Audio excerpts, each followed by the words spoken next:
United States Army presents The Big Picture, an official report produced for the armed forces and the American people.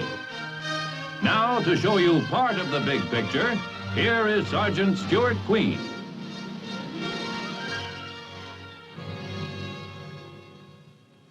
"1958 marked the 16th anniversary of Army aviation.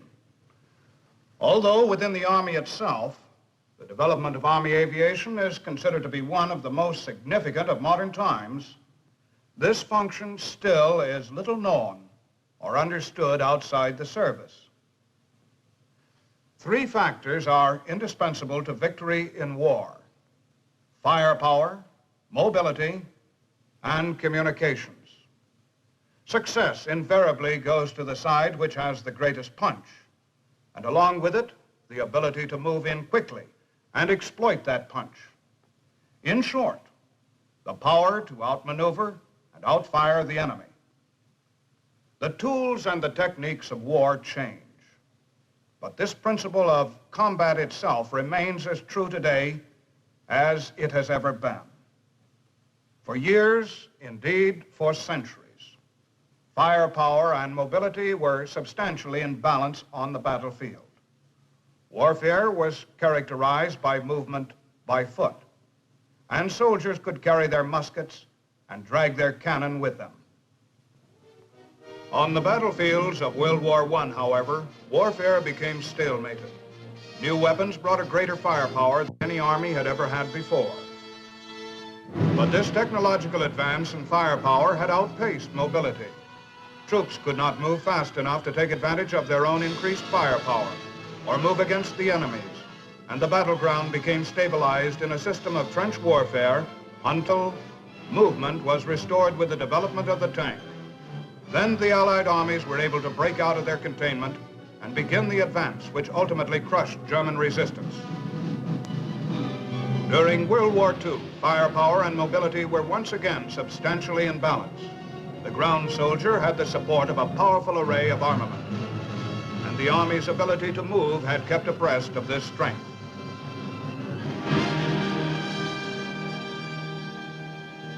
With the atomic age came the signal that once again firepower was outdistancing mobility. The firepower at the Army's disposal today, nuclear and conventional, is spectacular. But to be able to use it to its fullest advantage, the Army must be mobile enough to move in quickly and exploit it before the enemy can rally to an effective defense. The Army, moreover, must be mobile enough to function on the atomic battlefield that the battlefield of the future may well be. Under conditions of atomic warfare, a field unit will have to be able to operate widely dispersed over great distances in order to survive an enemy atomic attack, and still be able to come together and move quickly in order to follow through on any nuclear assault directed against the enemy. It is for these reasons that your Army works unceasingly to develop the mobility upon which victory in war will depend. It is this effort to increase the Army's mobility which gives Army aviation its vital significance. Army aviation does not in any sense duplicate the tactical missions of the Air Force.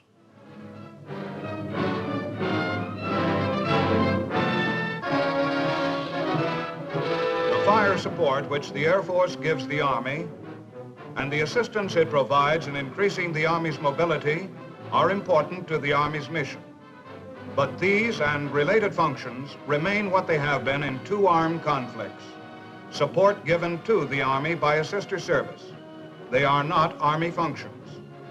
The Army is concerned, as it has always been, with the land battle, and the function of Army aviation is solely to increase the Army's ability to win the land battle by increasing its mobility within the confines of the battlefield itself. On 65,000 acres of ground in southeast Alabama, and in the skies above it, stands the home of Army aviation, Fort Rucker.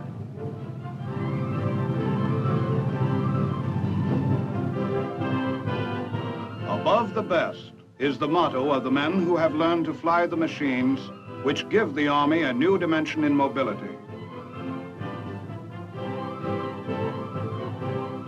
Graduation Day at Fort Rucker marks the end of an arduous training period, but also the beginning of a new phase in the careers of the men who have made it. For them and for their families, it is a time of pride. The mark of the Army pilot is the mark of skill and devotion, endurance and toughness. The story of Army aviation is the story of no one branch of the Army, but rather the story of a new and rapidly growing development whose effect is felt throughout the Army in almost every branch of its service. It is the vigorous story of youth and new ideas.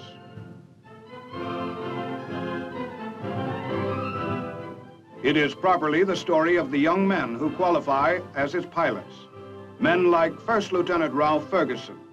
They are the inheritors today of a tradition which began in the skies over North Africa during the first year of American involvement in World War II.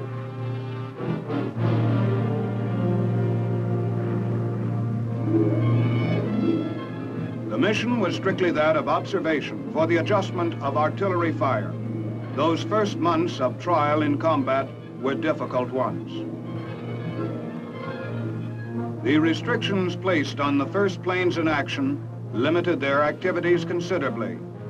According to approved doctrine, flights were to last no longer than necessary for one artillery adjustment, an estimated maximum time of 7 minutes over our gun positions. The plane was actually an elevated observation post to be used for the direction of artillery fire only under emergency conditions. Even under these restrictions, however, the success of aerial observation was soon demonstrated.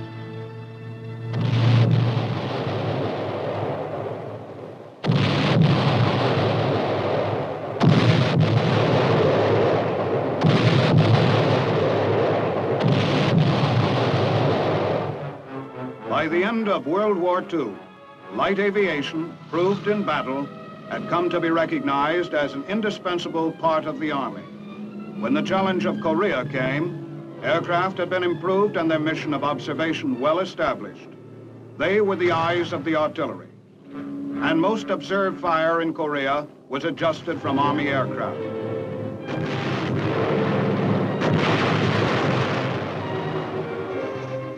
At the same time that light aircraft was demonstrating its effectiveness in directing artillery fire, the fast-moving history of modern warfare was revealing other areas in which the speed and mobility of aircraft could be used to priceless advantage.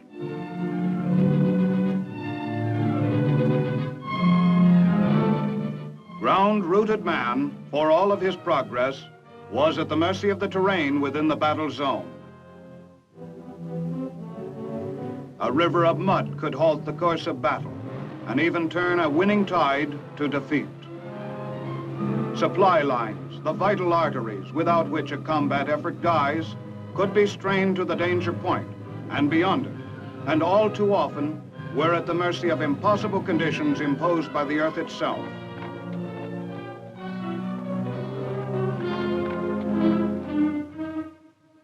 Even the wounded and the men who carry them were forever frustrated by situations beyond anyone's control. The struggle for life in a badly wounded man in need of medical attention depended on variables that could produce tragic results.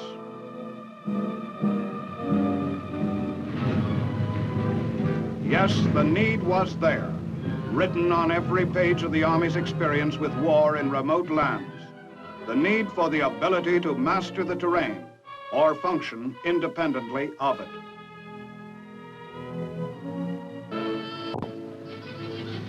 History works in strange ways.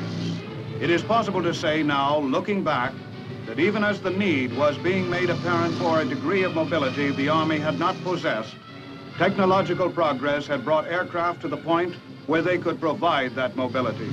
Greater range, greater speed, and greater versatility came with each new model. The most dramatic development of all was the improvement of the helicopter. For several years, it had been a fascinating toy. But now it had reached a technical stage which called serious attention to its amazing powers of maneuverability and its ability to land in an area not much larger than its own dimensions.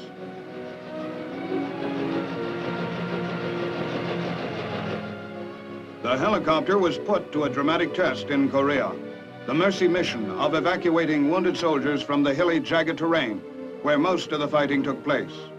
It was a thoroughly successful test.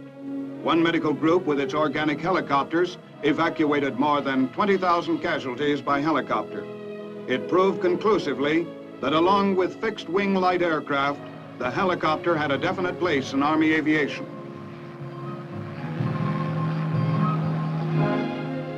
The role of Army aviation has grown enormously in the years since Korea. Its missions are now far more extensive. Important among them is still the Mercy mission of casualty evacuation, a mission much more efficient now because of the steady development of larger helicopters.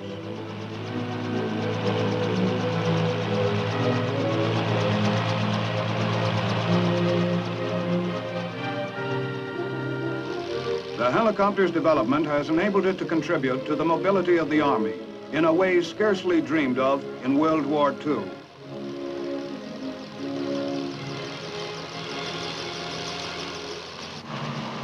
Troops transported over short distances by helicopter can move toward their objective independent of terrain features. Over obstacles which always before have made military movement difficult, time-consuming, or impossible. Along with their freedom from the tyranny of terrain, combat-ready troops transported by air can move in to close with the enemy in literally a fraction of the time their travel once took.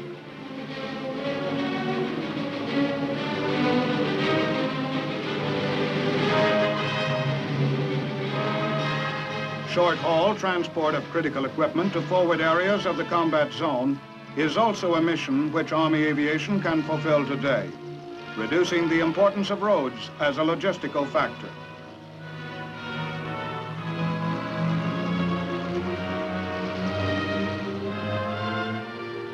The fighting man at the front can be assured of the combat support which makes his fight possible, whatever the nature of the terrain which links him with the rear area.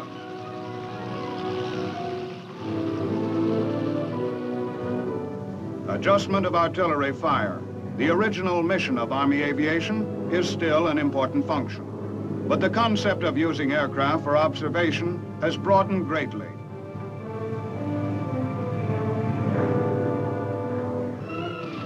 The high ground has always been one of the most important pieces of real estate on the battlefield because of its advantage of observation, and the infantryman has had to fight bitterly for it.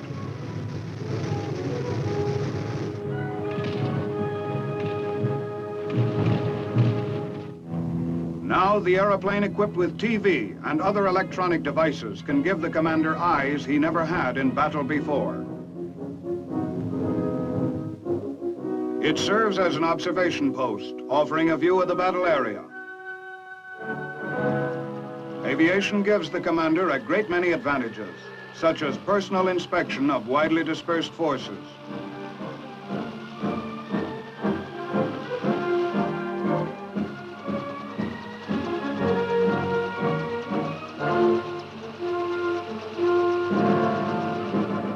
For the first time in military history, a division commander can inspect all of his units in one day. Although the purpose of Army aviation is support of tactical operations in combat, its pilots have performed with bravery in civil disasters and emergencies.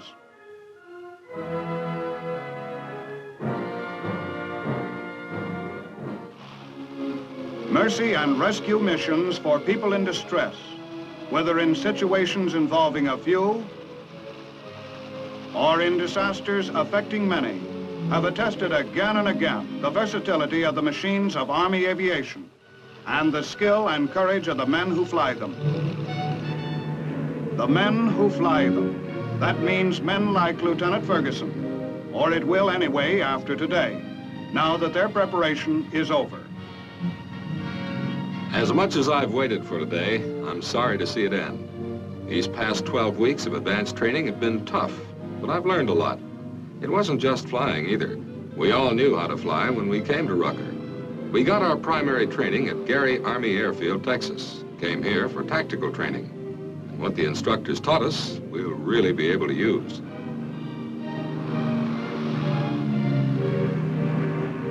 Some of the planes we flew weren't very big or flashy, but they were selected for the way they're able to do precisely what the Army needs doing.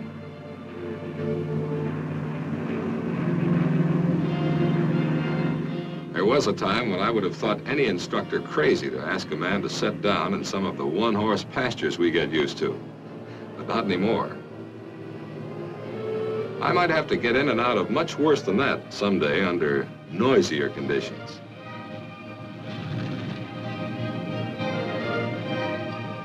They taught us that so far as we would be concerned on our missions in the future, emergency conditions would be routine conditions. An Army in the field can't take time out to build airports. We spend a lot of our time on the books. They packed a lot of theory into those weeks as well. I know just how important I am to this Army now, and how important Army aviation is if we're going to be able to move a combat-ready force in and out in a hurry, or spot artillery fire, or do a lot of other jobs that can't be done effectively any other way.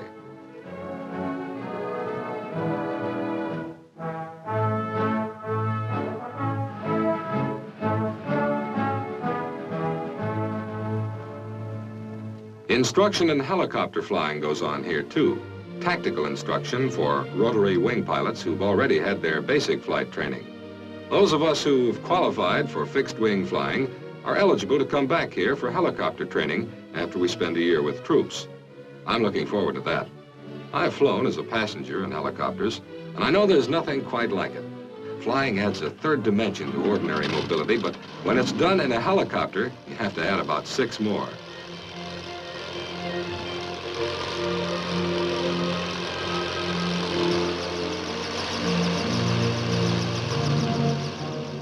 You find out that choppers have to be flown, too. Basically, the helicopter is an unstable aircraft. The pilot has to keep his hands and feet and mind on what he's doing at all times. If his performance is good, the aircraft will do as well. Follow us on this ride.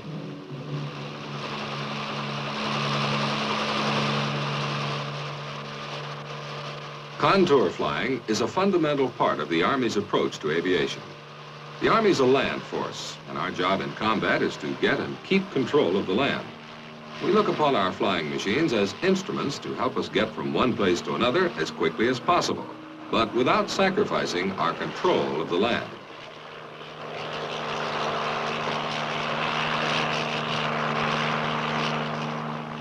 There are machines which let us do our job in spite of terrain obstacles. They give us mastery over the terrain. We just move along with it, high enough not to be impeded by barriers, but low enough to be out of radar scope, and low enough to use the features of terrain to keep the enemy from seeing us.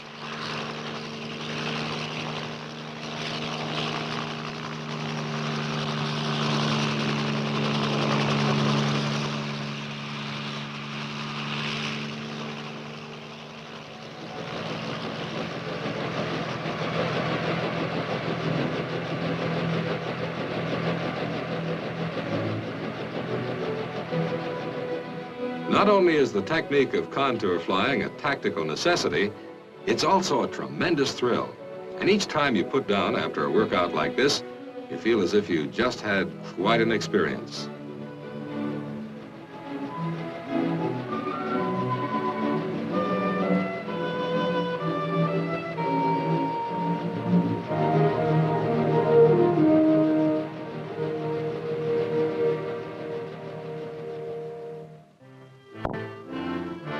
The men who keep the aircraft running get the kind of instruction they need, too.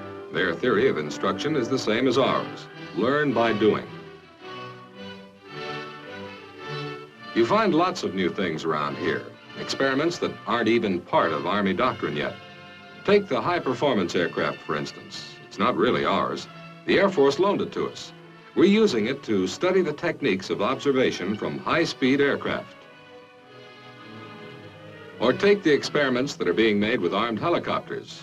That's one that's being studied very seriously, too. The theory is that a helicopter ought to have the ability to protect itself just as any other vehicle should. It makes sense to me.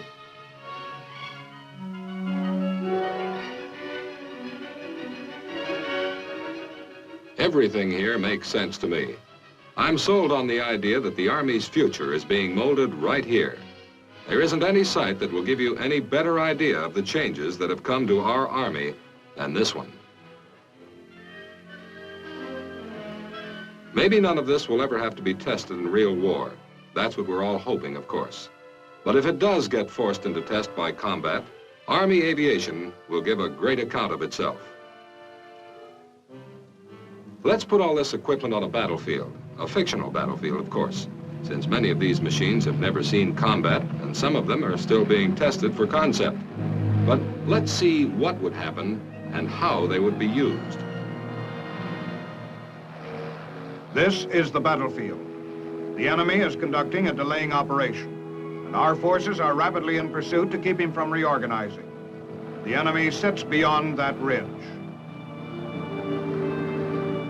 Our commander has reason to suspect the enemy has a missile emplacement, which he intends to use against us.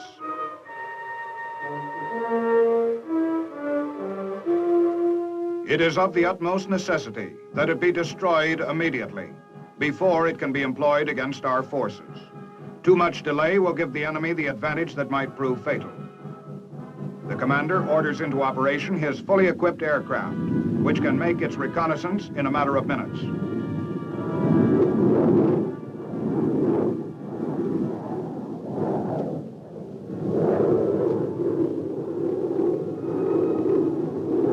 The pilot accomplishes his mission and relays the information back, and the Army's deadly Corporal missile is launched to seek out and destroy the enemy's missile emplacement.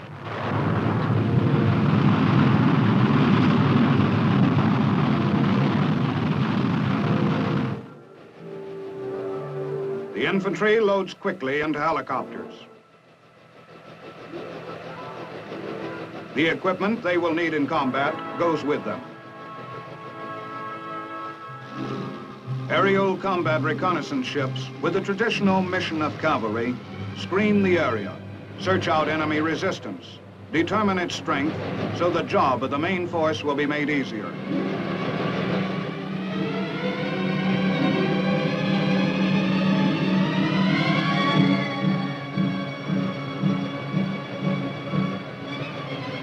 The weapons with which these helicopters are armed do more than enable the ships to defend themselves.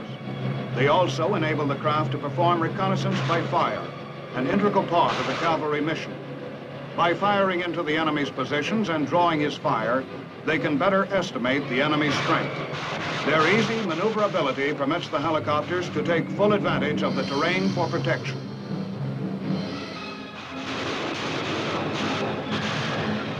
They can hide, rise and fire, duck down, and hide again. Behind the reconnaissance helicopters come the heavier weapon ships. More heavily armed than the reconnaissance craft, they put down a tremendous rain of fire into the enemy area.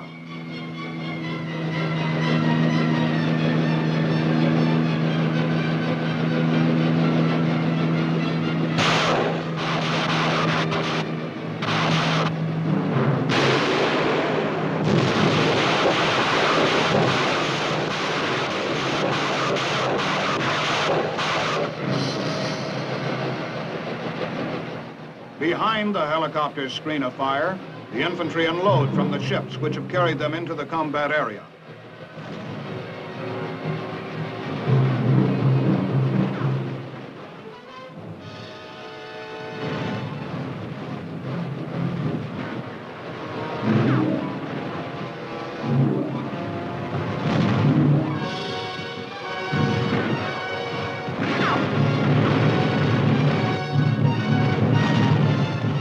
Close behind the fighting troops come their equipment and the communications which will keep their operation unified. The infantry are able to move in close to the firing helicopters.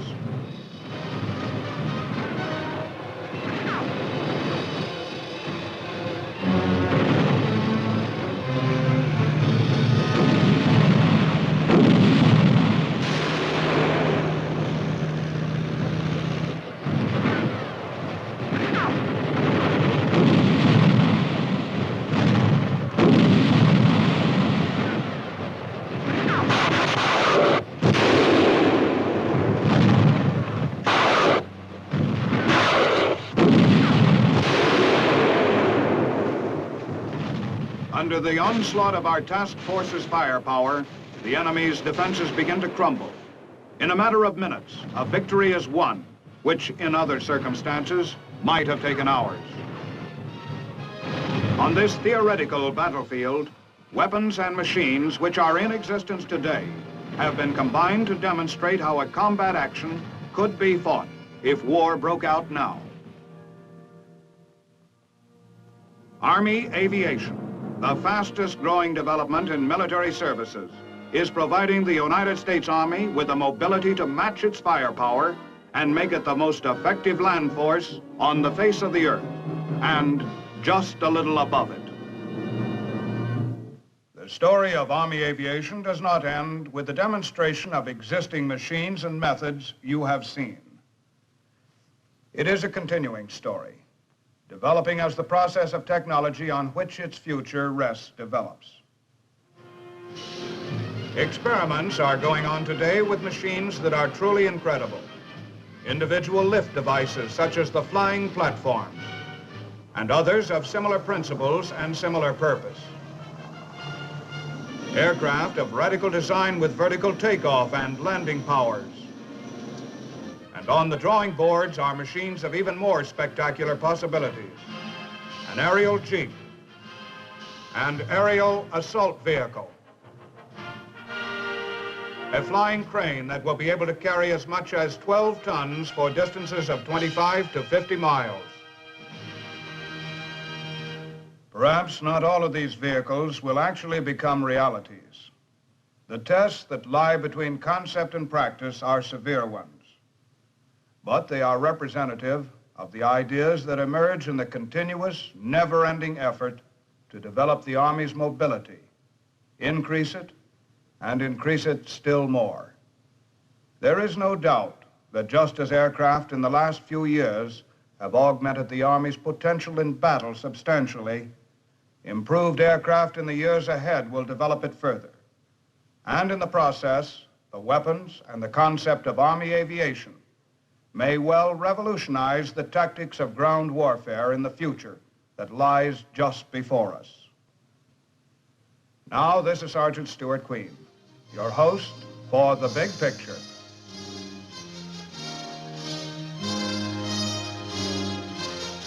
The Big Picture is an official report for the armed forces and the American people. Produced by the Army Pictorial Center. Presented by the Department of the Army in cooperation with this station.